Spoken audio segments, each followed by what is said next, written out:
Welcome to the world of wrongness. This is an attempt at an internet experimental art. Any attack upon it will be an attack on me. Now, as the NSA is my witness, swear an oath on Google. You goddamn terabyte. Newsflash. The following warning contains hidden messages. If you play it backwards, you will hear very distinctly, "Get a life!" In an effort to reduce the world's carbon footprint, we are suggesting that every third person with a foot should be shot, reducing the number of footprints generally. Front rank fire! Oh, you French-filleted Ford Wrangler, Cuthbert. I do not have feet. Why? Are you a mermaid? Oh, what are those at the bottom of your legs then, Jim? Butlers. Why, I call them meters. Yes, folks, completely change your reality by resulting to jargon and useless sound bites. Join the new Internet University for the Elite. Work hard to attain a Master's in Self-Interest and a PhD in Chefing the Poor. All for just $999.99p. Plus postage and packing, APR 99%. Terms and conditions apply. Will read the label. Happy shopper. Never mind the misplaced ecology, Jim. Those are definitely feet. Now, give them up to save the planet. Oh, well, you see, using the precedent set by the American Supreme Court when they ruled that corporations are people and money is speech, I say these are definitely meters and not feet. So I'm afraid I can't help. There now follows a party political broadcast on behalf of the Liberal Democrats. That about sums it up. The following presentation contains something of the sinister, the awful, and the terror of George Osbourne's underpants. Dun dun dun!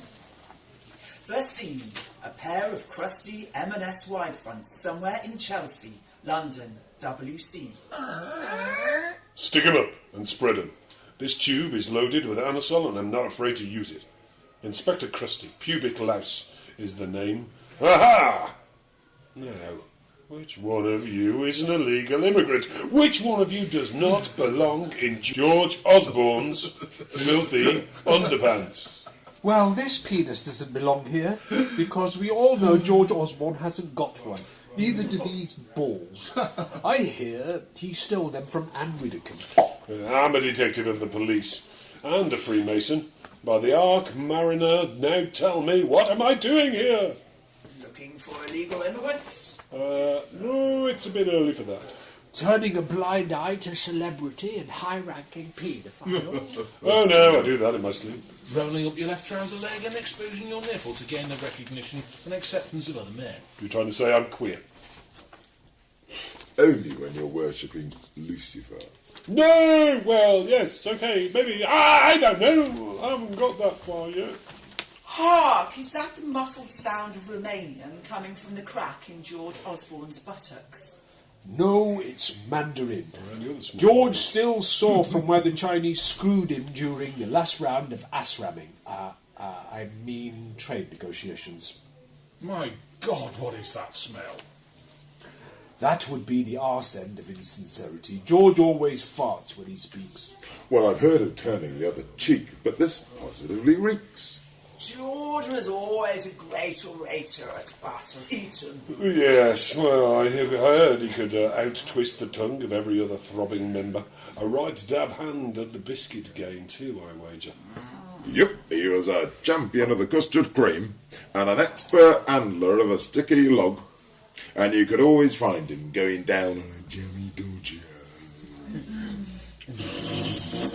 My God, what the hell was that? That was George delivering his keynote speech on how fracking and nuclear energy will reduce the fuel bills of the poor and the needy. Or for those listening in black and white, that was the sound of a large fart. Is that true? Yes, that was a large fart. No, about the fracking. Sure, the dead don't need eating. Did I hear that his father-in-law owns one of the fracking companies? Well, nepotism is close to despotism. Yes, that's true. Oh, come now, the economy is safe in George's hands. Yep, until the next round of quantitative easing. Which means we get screwed again, without any lubrication. A handful of sandfall, like. George Osbourne said Britain was second-rate. Needs to discover, or rediscover, its can-do attitude. Can-do attitude? More like bend over and take one for the Queen attitude. The Chinese have a command and control economy and a 5-year plan. Britain has a coke-snorting, call-girl shagging economy and a 5-year hangover cure. Getaholics on 0-hour contracts. Aha! But none of this answers my question. Which is? Which one of us is an illegal immigrant? Oh, that's easy. The Conservative government plan for new nuclear reactors will have British taxpayers' money to nationalise companies in France and China for at least the next 35 years. So?